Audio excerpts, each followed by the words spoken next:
In 2010, Nissan was one of the first to release a modern, mass-production, dedicated electric vehicle platform with the Nissan Leaf. There was a refresh of the Leaf in 2018, but it was essentially the same car. It took Nissan 14 years to release their second-generation EV platform in the shape of the Ariya, but was it worth the wait? My name is Andre Lawrence, and this is EV-olution.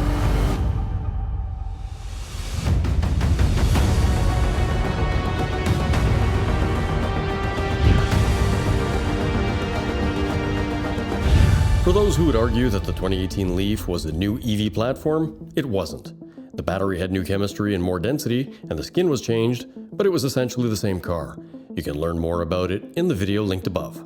Car reviews often focus on subjective things like design and feel, but what I like might not be what you like.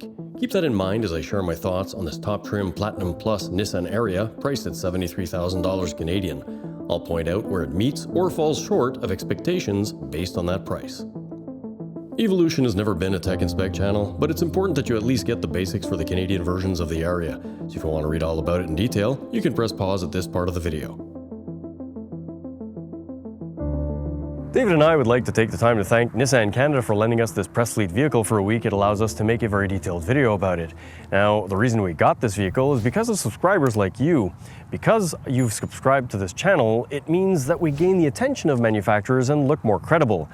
If you haven't subscribed to this channel, we'd really appreciate it because our stats show that 89.5% of viewers are not subscribed, and a lot of these viewers are coming back. So if you really like this content, please consider clicking on that subscribe button. It's more than just making David and I happy. It really has an impact, and it allows us to gain access to more vehicles and answer your questions.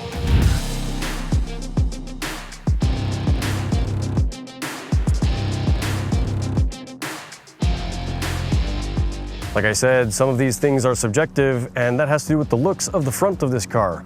Now, I think the Nissan Ariya has got a best angle, and that's the one from the front. They definitely did a great design job, in my opinion, with regards to the way it looks, with regards to these headlights. And speaking of those headlights, I thought my EV6 headlights were okay. Some people complain about them. Me coming from a e-niro EV, I found that they were acceptable. And then I drove this car at night a couple nights ago and realized how inefficient my Kia EV6 headlights are, even though I've got the top trim with LED headlights. So good job, Nissan. The front lights on this thing not only look good, they do a fantastic job. But there is something that's, well, let's just say my pet peeve. And if you've watched any of my recent videos and some of my older ones, that's piano black. It is the bane of my existence. Whether it's Mercedes or Mazda or Kia, I don't care who it is. It is the worst possible idea you can do. And if you look at the video that I made recently with David, and that is the Kia EV6 Things That I Hate, you'll see what piano black looks like after 2 years of ownership and about 90,000 kilometers of driving. And the word is, oh yeah, garbage. It's the worst possible thing. So this really nice, beautiful, shiny black that looks fantastic both on the bottom and the top with this really, really nice pattern that you get inside the vehicle as well. Well, I hope you like the fact that it's going to look like crap in a couple of years, because that's most likely going to be the case when it gets pelted with gravel and sand and snow and salt and whatever else is on the road, because, well, you know, life. While we're on the subject of the front and little things or big things like piano black that bother me, well, this is a brand new EV, and you would think that they would include a Frunk. But nope, kind of like a gas car, got a whole bunch of stuff under here and no Frunk to put your stuff in. That's because, well, there's no room for any. What's the other thing that I find a little bit, it's a sort of a nitpicky thing, but on a premium vehicle, especially at 73 grand, where are the hood struts?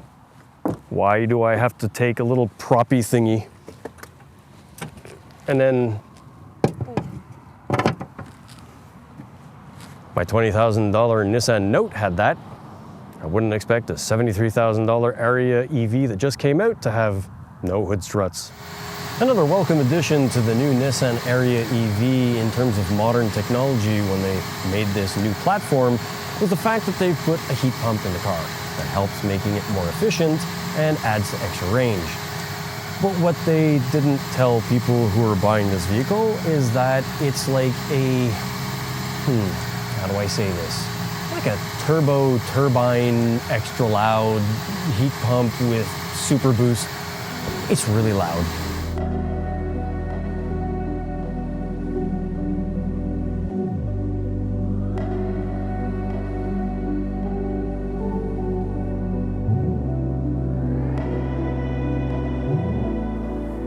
Getting into the driver's seat of the Nissan Ariya shows you that the designers focus things on the driver. A lot of interesting things in here that we're going to talk about, but there are a couple things that are a little less interesting.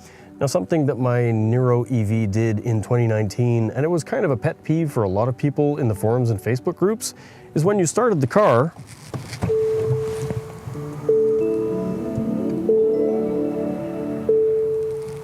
that lovely little music that starts up and also happens when you turn the car off, well, it can't be deactivated. Now, that might not be a big deal, but if you got a baby sleeping in the trunk and your car starts singing at you and wakes up the baby, I'm guessing you're not going to be too thrilled. Over the last week of driving the Nissan Ariya, something that happened a few times, well, it's actually happened to me several times, it's quite frustrating, is the fact that you jump into the car, you press the brake to the bottom, you press the power button, and the car does exactly what it just did. Now, I made sure that I pressed the brake all the way to the bottom, but for some reason, the car lit up, but didn't actually turn on. I cannot put the car into drive. It won't go anywhere. I've tried this multiple times, so basically it says push the brake and power switch to drive, meaning that even though I press the brake all the way to the bottom, like this, and press the power button, I didn't get that annoying music, meaning that the car wasn't on.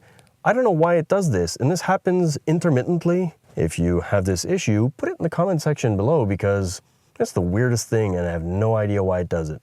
When I first sat in the Nissan Ariya, my OCD kicked in because the rearview mirror is square, but the rear window is more of an oval shape. And to me, it was like trying to stick a square peg in a round hole. Now, yep, that's nitpicky and that's OCD and that's me, but it's just, why would they put a square mirror? It was kind of weird. Speaking about this square mirror, one thing that's really cool about it is that it's actually a screen. There's a camera in the back, and if you flip this switch, you get to see what's in the back, and you've got all sorts of really cool adjustments. Actually, way too many in my opinion. It's kind of weird, but there you go.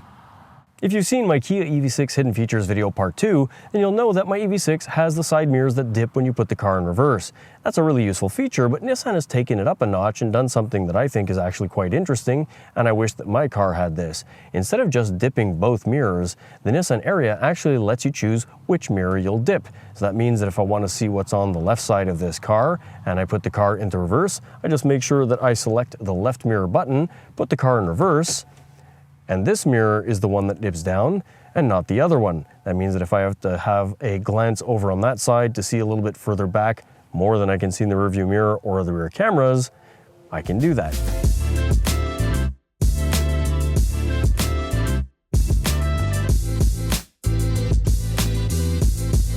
In any seat of the Nissan Ariya, if you listen to this Bose sound system with 10 speakers, you won't be disappointed.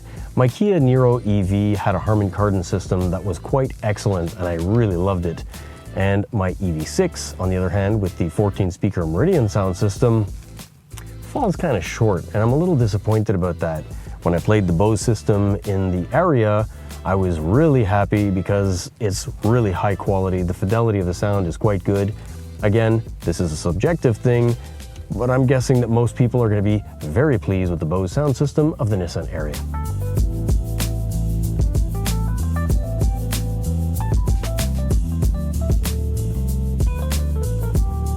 What happens if you're a shorter person and you need to move the seat forward quite a bit so that your feet can actually touch the pedals? And then you find out that, oops, you no longer have an armrest. Well, fortunately, Nissan has thought of that, and you've got these two buttons on the side of the console that if you press, you can actually move forward and backwards. That means that you take your driver's position, you move this forward to the point where you can actually rest your arm, and you're good to go. The thing that's not so interesting is these haptic, or not really haptic, but these little I guess they're buttons, but they're sort of encrusted into this fake wood finish. The finish looks fantastic. The buttons are nicely placed, but the problem is you really need to press down on them so that they activate, and you feel that they go in, but it takes quite a bit of force. And they're also not cut out. You can't really feel that they're there. That means that when you're driving, and if you wanted to press one of these buttons, like the drive mode button that's right here, well, you're driving and then you have to look down, press the button pretty hard, and then look at your screen to see that it's activated. I wish they had physical buttons. It looks cool, but it's not the best in terms of practice. If we move this backwards and we look at one of these buttons on here that's called close and open, the open one will actually open this little center tray, which is quite useful. And it's got a little storage cubby underneath, but why? I mean, it's cool and it's kind of upscale, but like they could have saved the money on this and put it into something else. I don't know. It's a little strange, but there you go. In the Kia EV9 review that I made, and I'll have a link for that up here on the screen for you to see, I talked about the haptic buttons that are on the center of the dash, and they're kind of integrated into the dash, and I thought that was pretty cool. The finish of the EV9 is a little bit more synthetic. In the Nissan Ariya, what they've done is they've made a nice faux wood trim, and it looks actually quite nice. It looks quite upscale. And what they've done is, in a similar fashion, they've included some haptic feedback buttons that aren't really buttons. So once again, it's a nice look, but on a daily use thing, you're really gonna have to remember where they are to reach down without looking. There's no way to use sort of muscle memory and feel around and do what you're doing to get to the button you want. You really have to look down to get to them. With that being said, when you do press on one of these buttons, like this on-off button, the button gives you a sort of a pushback, so you know that it's been engaged. It's actually quite well done. Some of the buttons that I really like in the Ariya is the shortcut button menu that they've got on the left side of the touchscreen. It's actually quite useful for the things that you touch on a regular basis, like your climate control, your phone, your media, navigation, the home button, and your notifications, something that's quite useful. Now again, these are touchscreen buttons. I wish they were physical buttons. They're well placed. You can reach them quite easily, but you have to look down to see them. Another cool thing that's on this touchscreen is right beside, you've got these touch sensitive or capacitive buttons that are backlit that allow you to change the screen's brightness from night to day automatically. And you can also activate the rear camera by pressing the camera button. Speaking of the touchscreen, there are a couple things that I noted about this that are a little weird. And one of them is the fact that there's a really thick plastic cover on the touchscreen. That means that when you go to press something and you put your finger on it, you're not actually touching the screen, and it feels like you're missing that last 2 or 3 millimeters to actually get to it. It's a nitpick thing and you get used to it and it's fine. What's nice is that it actually protects the screen. You can knock on that and it'll work very well by protecting it. I wouldn't want to knock on my screen in my EV6 because you're really right onto it. So something to get used to, not a big deal. On the subject of the infotainment is the fact that the processor they've chosen is a little bit, I guess, underpowered is the word I'm looking for. When you swipe the touchscreen from left to right or you choose some options, it's a little sluggish. And when you power up the car, one of the things that I noticed is it takes the computer of the touchscreen quite a bit of time to actually become active. And that means that when I get in and I sit down and I start the car and I want to press the heated seat button, which is part of the touchscreen, it does nothing. The computer's got to boot up. It's a little bit slow. I wish they would have used a higher end processor. And like I said, this is considering the fact that this Ariya is a $73,000 Canadian vehicle. If this car was 20 grand cheaper, I wouldn't care. I wouldn't say a word. It was just like, okay, they saved a few bucks and they put a slower processor. But 73 grand, I'd expect this thing to be butter smooth.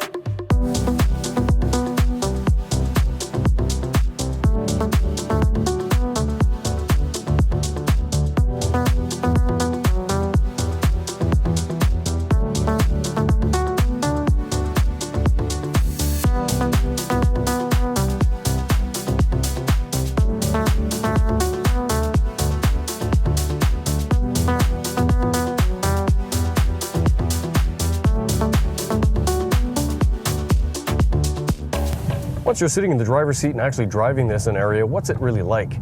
Well, it's actually nice and comfortable, although the seats are a little bit harder than I would like. And there's one thing that stood out immediately when I started driving this vehicle is, and this is something that all manufacturers have been starting to tend towards, and I don't understand why an SUV has to drive like a sports car. Now, don't get me wrong, it's a lot of fun on nice smooth roads and curves and quite enjoyable. And I'll show you a couple curves, like how about this curve over here? If you hit the pedal and you accelerate into a curve, it not only goes, but it handles those curves incredibly well. I mean, far better than any SUV should, in my opinion. If you're buying an SUV, I would think that you would want more comfort than sport. Yes, sport utility vehicle, but in my mind, an SUV is for comfort, not for a sports car. And the Nissan Ariya rides on 19-inch wheels, not like my EV6 that has 20-inch wheels, and yet my EV6 has a softer ride, but it still manages to handle the curves pretty well.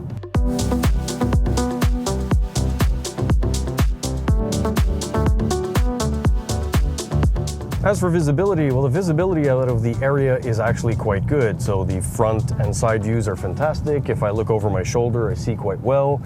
But there is a big blind spot, and that's in the C-pillars. Now, the C-pillars of the Ariya are huge, and even though from the outside it looks like there's a place for a little port window, well, there's no port window. It's just a giant C-pillar, so it's kind of a dead area. Fortunately, you've got the warnings. If you put your flasher on, it'll beep at you if there's a car in a blind spot, so blind spot monitoring is part of this car. Now, although this is a decent-sized SUV, one of the things that I found, well, not an annoyance, but just an inconvenience is the dead pedal. Now, because of the 2,775 millimeter wheelbase of this vehicle, the front wheels protrude slightly into the cabin, meaning that my driver's foot on the dead pedal is sort of pushed into the right side of me, meaning that I can't move my foot to the left. I wish it was a little bit further out to the left, but it's blocked by that wheel and that trim.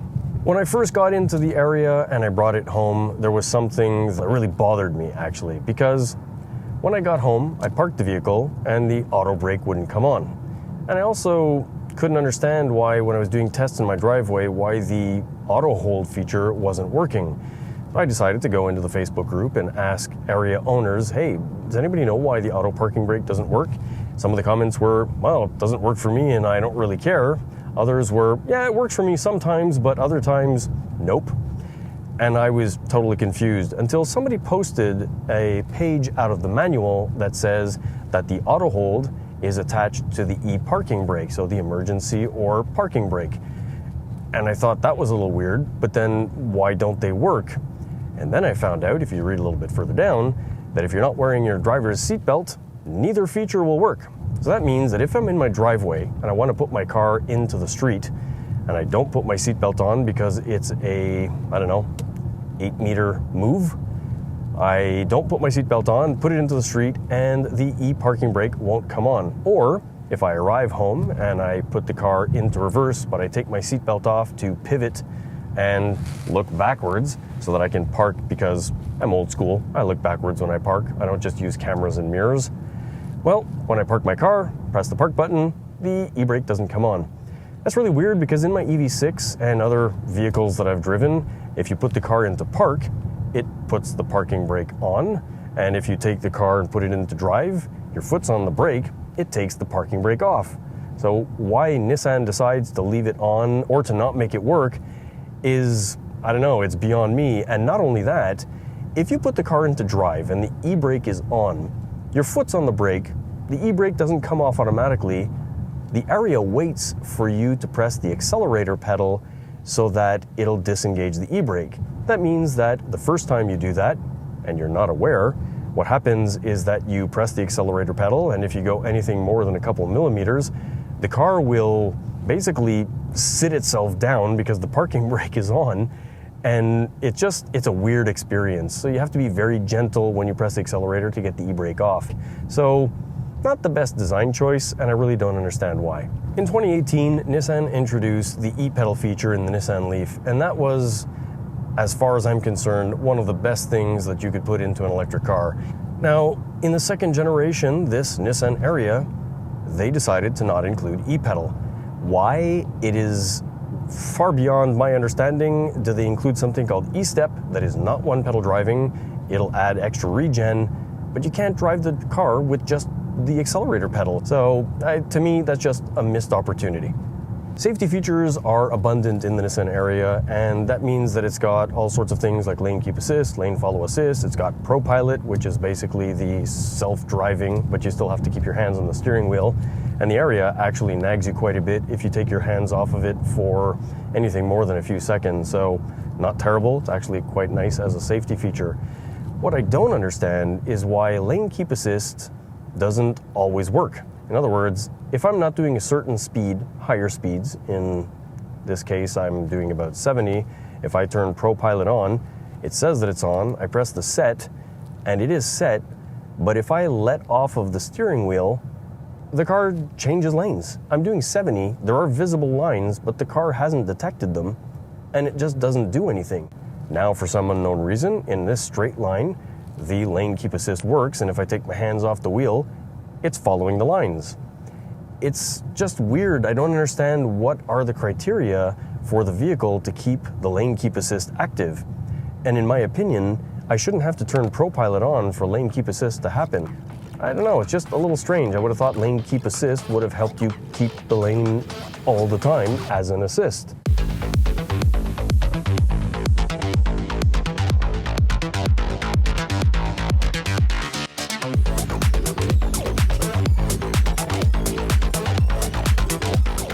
This being the E-Force version of the Ariya, that means that it's got all-wheel drive. Both front and rear have motors.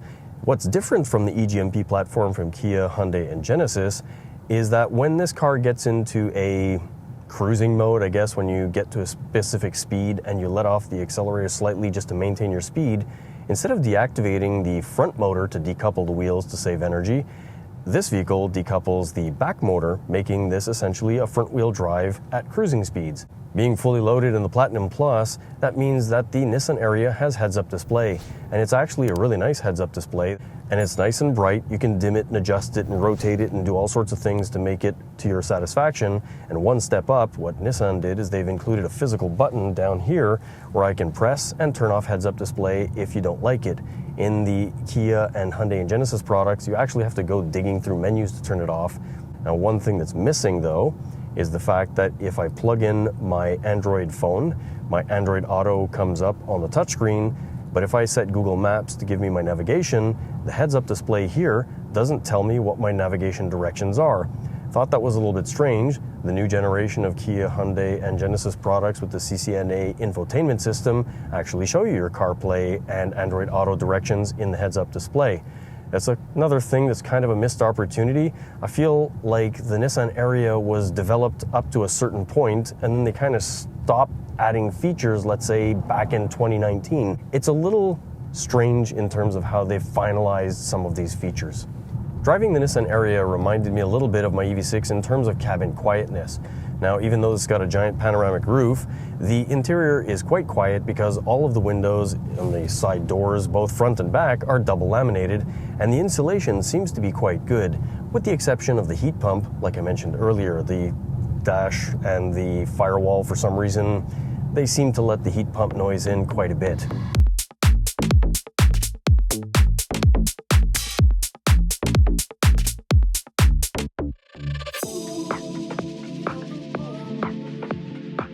One feature that other cars have that's nothing new, but is you can open the trunk on the Nissan Ariya with a swipe of your foot. And you can do that on either side, so if you're left-handed or right-handed, you can use either foot and open the trunk. You paid 73 grand for your foot kick trunk open trick, and that's pretty cool, but something that's missing in a car at this price is the fact that you can't put these rear seats down without going to the front, or at least the back seats, on the sides of the car. In my car, I've got a little lever that I can just grab and flip, and it puts that side down, do the same thing on the other side, and that's fantastic. But in here, I can't even reach over to grab the back of the seat because of this. That means that I would either need to take this cover off and then grab it, and that's a stretch because it's actually a pretty good sized trunk, and I'll have the spec for that up here on the screen for you to see somewhere. So you basically walk over to there, pop it down, walk over to the other side, pop that one down, and then you get full access. So kind of a silly thing. Being the top trim in the Evolve Platinum Plus, you get a subwoofer for the Bose sound system, which is actually quite good. But what that does is it takes away a feature that you get in the models that are lower. In the lower models, if you take this divider and you put it in this position, it's supposed to slide into these little slots on both sides, and what that would do is it would put this as a divider, meaning that the space that's in the back has less room for things to slide around. And that's a feature that I think is pretty cool, and it's unfortunate that there's no way to do it in this model. One little nitpicky thing that I don't quite understand is why Nissan chose, knowing that most people on the planet are right-handed, to put the button for the motorized trunk on the left side of the trunk, when there's room that they could have put it over here, right beside the handle. Just a little nitpick thing that's not a big deal and doesn't really make a big difference, but why? If you're someone that's a little bit older like me, in the 50s-ish, without giving my complete age away, one of the tests that absolutely means nothing is the door closing thunk test. That means, what does a door sound like when you close it? If I grab this door here and it kind of sounds plasticky and loose, and that's because this plastic trim, can you hear that? Can you see that? That's 73 grand. Not as premium as I would have expected. So I'm not thrilled. Honestly, I was expecting more. It sounds a little bit cheap, and it looks a little bit cheap when you, and I'm not pressing hard, I'm just tapping it.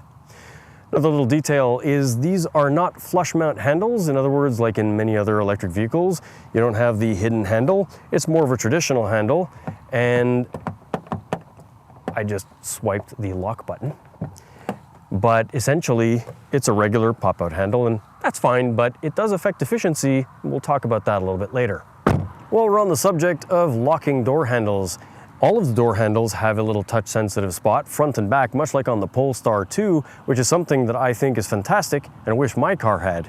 But one of the features that really got me excited, and yeah, it's a stupid feature that some other cars have, but my car doesn't, and it's ultra frustrating, is the fact that when you approach this car, the doors will unlock, just like on my car. But if you walk away from your car within about 15 feet or 3 meters, all the doors lock by themselves. It's like magic for me, because Hyundai and Kia and Genesis cars don't do that. I find that really stupid. It's just frustrating to me. I don't understand why my car wouldn't have it, but good on you, Nissan. You have auto-locking doors, something that every car should have. A welcome change to this second generation of EV from Nissan is the fact that they got rid of CHAdeMO and they now have the CCS combo port. That is pretty standard today, but still a little bit of a step back, because the new North American charging standard, or the NACS port from Tesla, is what all future vehicles from Kia, Genesis, Ford, GM, and you name it are going to have in their cars. When is Nissan going to integrate the NACS port? I don't know. Regarding the efficiency of the Nissan Ariya, the day I picked it up, it averaged 24.2 kilowatt hours per 100 kilometers over 256 kilometers of normal mixed driving in clear weather at 5 degrees Celsius, with 16% charge left over. With an 87 kilowatt hour usable battery capacity, the total range is rather average. When compared to other electric SUVs in the market, the Ariya's efficiency doesn't stand out, which should be considered when evaluating the vehicle. The back seat of the Nissan Ariya is pretty comfortable, and we'll get to that in a second, but one thing that I noticed that I thought was a little strange is when you put these windows down, well, that's a pretty big amount of window that doesn't go back into the door, meaning that, back passengers can't rest their arms comfortably back here, but what are you gonna do? It's only 73 grand. Not everything in the backseat of the Ariya is bad news. There are actually quite a few good things, and we'll get to those in a second. But as a rear passenger, one of the really cool things is this fantastic panoramic roof. Now, from front to back, you get this really nice piece of glass that allows you to see a lot of the sky and have a much airier feeling. But unlike some other manufacturers, just like Hyundai understood, sometimes it's nice to not always have the sun beating down in your head, regardless of the amount of UV light that you're filtering with the glass. That means that you've got a little shade that goes from here right to the front, and it actually has two stopping positions, one right in the middle for the front sunroof that actually pops open, which is another nice feature other panoramic roofs don't have, and then all the way to the front, making it completely closed. If you're a fan of armrests like I am, well, you get a nice cushy one in the center here with two cup holders for both passengers. But what you don't get is a pass-through for skis in the middle of this seat. And that means that if you want to put skis or lawn objects in the vehicle, you've got to put the seat down in either both or one side. So, a little weird. Don't know why they didn't do it. Would have been quite simple to do, but nope.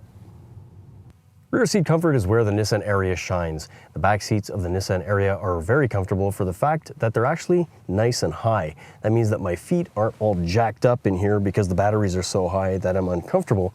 My legs are well supported. The front seats have a lot of room, both front seats, to have my feet slide under them. So that means that on a long trip, I'm going to be extra comfortable. And not only that, these rear seats are heated in this Platinum Plus trim, which is excellent because it's kind of cold and, well, now I'm kind of comfortable.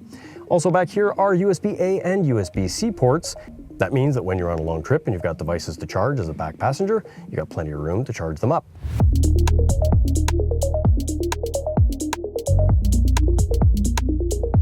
If you've made it this far into the video, you probably want to know what I really think about the Nissan Ariya. Despite my critiques, it's an interesting electric SUV. However, the mediocre range for the battery size, the strange choices for certain features like the parking brake, the seemingly undecided direction for the interior finish quality make it difficult to suggest the Nissan Ariya considering the $73,000 price for the top trim. If you're looking for a sporty suspension and decent power e-SUV, in the end, it's up to you to see if it fits your needs by taking one for a test drive. Another important thing to note here is that Nissan is actually one of the only Japanese automakers to make their own electric platform. That means, and let me preface this, is that Honda's Prologue is not a Honda, it's actually a Chevy Blazer in disguise. It's the Ultium platform. Yeah, they're doing something, but it's not a Honda. So Nissan, well done, second generation product. I think it's well worthwhile, and please keep doing more, keep making more EVs. It's gonna just get better. But that being said, David and I would like to take the time to say thank you very much. We really appreciate you taking the time to watch our video.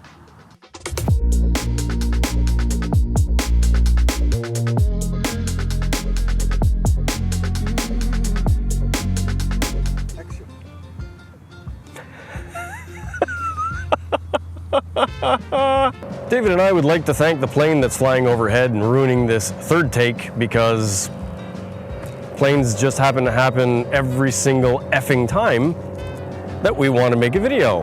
So you get to take part in this lovely airplane takeoff that is really, really, really loud. Holy shite.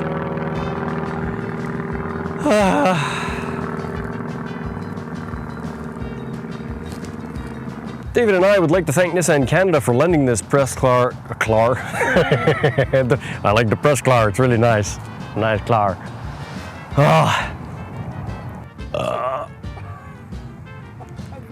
Perfect timing. Blooper.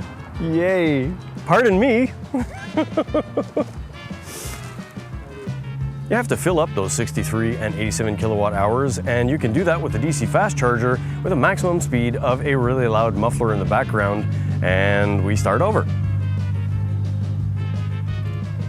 Those 63 and 87 kilowatt hours need to be filled up, and you could do that on your level 2 charger, but you've also got to do it with, You have to fill up those 63 kilowatt hour and 87 kilowatt hour